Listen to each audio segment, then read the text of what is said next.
हे मेरे नाथ, आप अपनी सुधामयी सर्वसमर्थ पतित पावनी अहेतु की कृपा से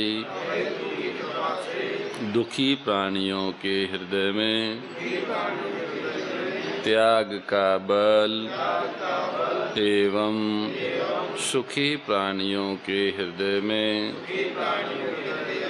गौ सेवा का बल प्रदान करें, जिससे वे सुख दुख के बंधन से मुक्त हो आपके पवित्र प्रेम का आस्वादन कर कृतकृत्य हो जाएं। ओम आनंद, ओम परमानंद, ओम सच्चिदानंद। नारायण नारायण नारायण नारायण नारायण नारायण नारायण। सर्वेश्वर सच्चिदानंद घन परम पिता परमात्मा की अति विशेष कृपा से श्री गोधाम महातीर्थ पचमढ़ा के आनंदवन परिसर में हजारों गौओं के मध्य में आप हम सभी को श्रीमद् भगवद गीता के दिव्य भावों में अवगान करने का सौभाग्य प्राप्त हो रहा है। भगवान जीव मात्र के सूर्ध हैं और सबके उत्पत्ति के आधार और प्रतीति के प्रकाशक है। वे समस्त जीवों का कल्याण करने के लिए ही सृष्टि सर्जन की लीला करते हैं और उस सृष्टि लीला में जब जब आवश्यकता पड़ती है तो वे स्वयं सृष्टि के अंदर ही अवतरित होके मानव देहधारी आत्माओं के लिए कल्याण का मार्ग प्रशस्त करते हैं। भगवान परमपिता परमात्मा स्वयं नारायण भी हैं और नर भी हैं। वे परमात्मा नारायण ही नर और नारायण दो स्वरूपों में प्रकट होके द्वापर में धरती का भार उतारने के लिए, सज्जनों को संबल देने के लिए, भक्तों के भावों को पुष्ट करने के लिए अवतरित हुए और युद्ध क्षेत्र में, महाभारत के युद्ध क्षेत्र में उन्हीं का स्वयं का स्वरूप नर के रूप में जिज्ञासा करने पर आत्मा के कल्याण के बहुत ही सरल और सुगम साधन बताए। उसी को श्रीमद् भगवद गीता कहते हैं। भगवान अपने स्वरूप में, अपने आप में स्थित होकर जिस दिव्य गीत का गायन करते हैं उसी का नाम श्रीमद् भगवद गीता है, भगवान का गीत। ये भगवान ऐसा दिव्य गीत सर्वोपनिषदो गावो दुग्धा गोपाल नंदन, ऐसा गोपाल जो दूध निकाल रहे हैं सभी उपनिषद स्वरूप गौओं का, वास्तव में देखा जाए तो ये गीता गौ माता की महिमा का ही प्रभाव है। क्योंकि भगवान के अवतारों में एक प्रधान कारण गौ माताओं का आह्वान होता है। गौ माता बुलाती है तभी भगवान अवतरित होते हैं। भगवान के अवतार की जितनी कथाएं पुराणों में आती हैं उनमें ऋषि और देवता सब मिलकर गौ माता को आगे करके भगवान का आह्वान करते हैं। गौ माता के नेतृत्व में किया गया आह्वान भगवान सुनते हैं और अवतरित होते हैं। श्री कृष्ण अवतार में तो भगवान के बाल लीलाओं में तो गो ही प्रधान है। इस तरह से अगर देखा जाए तो प्रत्येक अवतार के पीछे वेद लक्षणा गोमाता की महिमा है ही है, पर गीता जैसे दिव्य ज्ञान के पीछे भी वेद लक्षणा गोमाता की महिमा ही है। हम लोग वसंत पंचमी से सतत श्रीमद् भगवद गीता का साधक संजीवनी के प्रकाश में पठन श्रवण मनन चिंतन कर रहे हैं। श्रद्धेय स्वामी राम सुखदास जी एक उच्च कोटि के विरक्त, वितराग और वर्तमान के साधकों के आदर्श महापुरुष थे। वे विद्वान तो थे ही थे, पर उन्होंने गीता को खूब जिया और पिया था।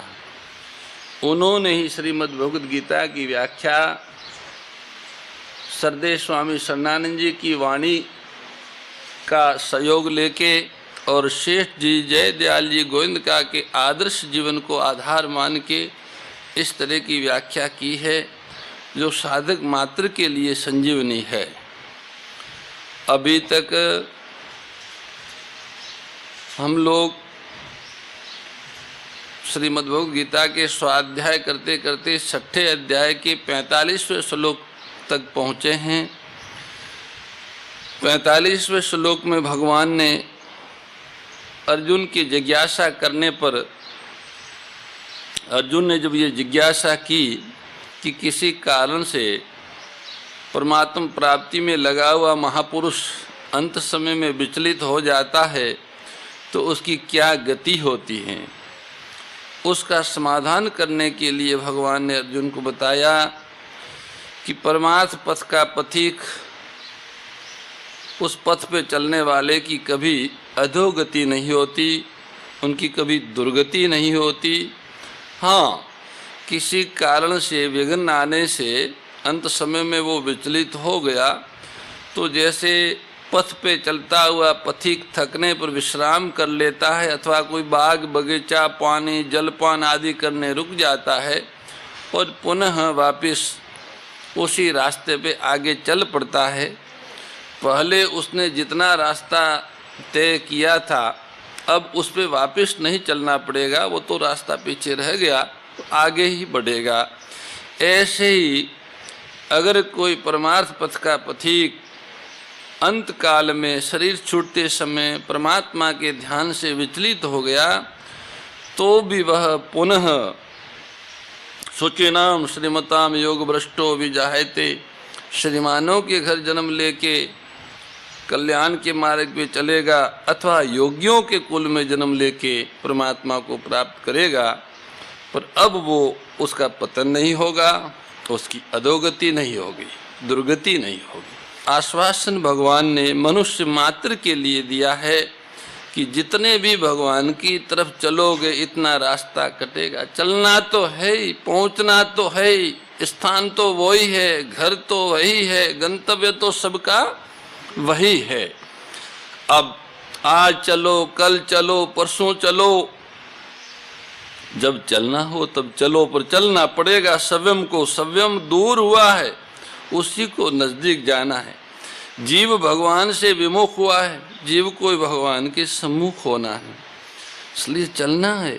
और मनुष्य जन्म मिलता है भगवत प्राप्ति के लिए ही, और कोई कारण नहीं है। इसलिए मनुष्य कोई भी हो प्रयत्न करेगा, यत्न करेगा तो परम गति को प्राप्त कर सकता है। वो चाहे किसी जाति वर्ण आश्रम देश वेश क्षेत्र लिंग आदि का क्यों न हो, वो लक्ष्य परमात्मा प्राप्ति का बनाएगा तो अवश्य परमात्मा की प्राप्ति करेगा, वो अपना कल्याण कर सकता है। भगवान ने मनुष्य शरीर उसी के लिए दिया है। ये मनुष्य जन्म जो है कल्याण करने के लिए ही है। अगर मनुष्य अपना कल्याण करने का अधिकारी न होता तो भगवान इसको मनुष्य जन्म में क्यों देते। अब जब मनुष्य शरीर दिया है तो ये मुक्ति का पात्र हैं। मनुष्य मात्र को अपने उद्धार के लिए यत्न करना चाहिए। भगवान ने बता दिया कि यत्न करने से मनुष्य मात्र को परमात्मा की प्राप्ति होती है। अब पिछले श्लोक में योग भ्रष्ट का इस लोक और परलोक में पतन नहीं होता, वह अपना कल्याण कर लेता, क्योंकि योग का जिज्ञासु भी सब प्रकार की कामनाओं का अतिक्रमण कर जाता है। ये जो भगवान ने महिमा कही है, ये महिमा भ्रष्ट होने की नहीं है, प्रत्युत योग की है। अतः भगवान आगे के 6ठे अध्याय के 46वें श्लोक में उसी योग की महिमा कहते हैं। तपस्वी भ्यो अधिको योगी ज्ञानी भयोपि मतो अधिकः कर्मी वयश्चाधिको योगी तस्माद् योगी भवा अर्जुन। भगवान बोले सकाम भाव वाले तपस्वियों से भी योगी श्रेष्ठ है, ज्ञानियों से भी योगी श्रेष्ठ है और कर्मियों से भी योगी श्रेष्ठ है, ऐसा मेरा मत है। अतः हे अर्जुन, तुम योगी हो जाओ। तपस्वी भ्यो अधिको योगी, रिद्धि सिद्धि आदि को पाने के लिए जो भूख प्यास सर्दी गर्मी आदि का कष्ट सहते हैं, वे तपस्वी हैं। इन सकाम तपस्वियों से परमार्थिक रुचि वाला ध्येय वाला योगी श्रेष्ठ है। ज्ञानी भयोपि मतो अधिकः, शास्त्रों को जानने वाले पढ़े लिखे विद्वानों को यहाँ ज्ञानी समझना चाहिए, जो शास्त्रों का विवेचन करते हैं। ज्ञान योग क्या है, कर्म योग क्या है, भक्ति योग क्या है, लय योग क्या है, आदि आदि बहुत सी बातें जानते हैं और सुनाते हैं, व्याख्यान करते हैं, कथा करते हैं। ओम जय भगवद गीते, ओ मैया जय भगवद गीते।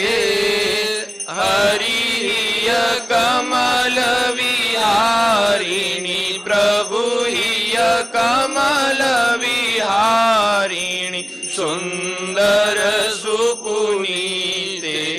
ओम जय भगवद गीते। कर्म सुमर्म प्रकाशिनी कामा शक्ति हरा। ओ मैया कामा शक्ति हरा। तत्व ज्ञान विकासिनी, तत्व ज्ञान विकासिनी विद्या ब्रह्म परा। ओम जय भगवद गीते। परम श्रद्धेय गौरीशी स्वामी श्री दत्त शरणानंद जी महाराज की प्रेरणा व मार्गदर्शन में विश्व के सबसे बड़े गौ सेवा संस्थान श्री गोधाम महातीर्थ पथमेड़ा द्वारा संरक्षित लाखों बीमार विकलांग वृद्ध एवं अशक्त गोवंश वेद लक्षणा गोमाता की सेवा के साथ साथ भारतीय गोवंश का संरक्षण, संपोषण, संवर्धन एवं उनसे प्राप्त पंचगव्यों का परिष्करण व विनियोग करना, घर घर गोपालन, गो अभ्यारण्य, घास चारा उत्पादन हेतु गोचर भूमि का विकास, गोपालन लोक संस्कृति के पुनर्जागरण हेतु वेद लक्षणा गो महिमा का प्रचार प्रसार करना तथा गोपालक किसानों के स्वावलंबन हेतु गो कृषि अन्न एवं गो दुग्धान का गुणवत्ता युक्त बाजार तैयार करना श्री गोधाम महातीर्थ का पावन उद्देश्य है। आप सभी दानदाता श्री गोधाम महातीर्थ पथमेड़ा द्वारा संचालित गो सेवा महाअभियान में बढ़ चढ़कर सहयोग कर लाखों बीमार विकलांग वृद्ध एवं अशक्त गोवंश के गोग्रास सेवा हेतु श्री गोधाम महातीर्थ पथमेड़ा लोक पुण्यार्थ न्यास के बैंक ऑफ बड़ौदा खाता संख्या 084901000238827 IFSC कोड BARB 0 ASHRAM शाखा आश्रम रोड अहमदाबाद में गोग्रास सेवा निमित्त जमा कर सकते हैं। अधिक जानकारी के लिए संपर्क करें 7742093179 7665059999 7073000151।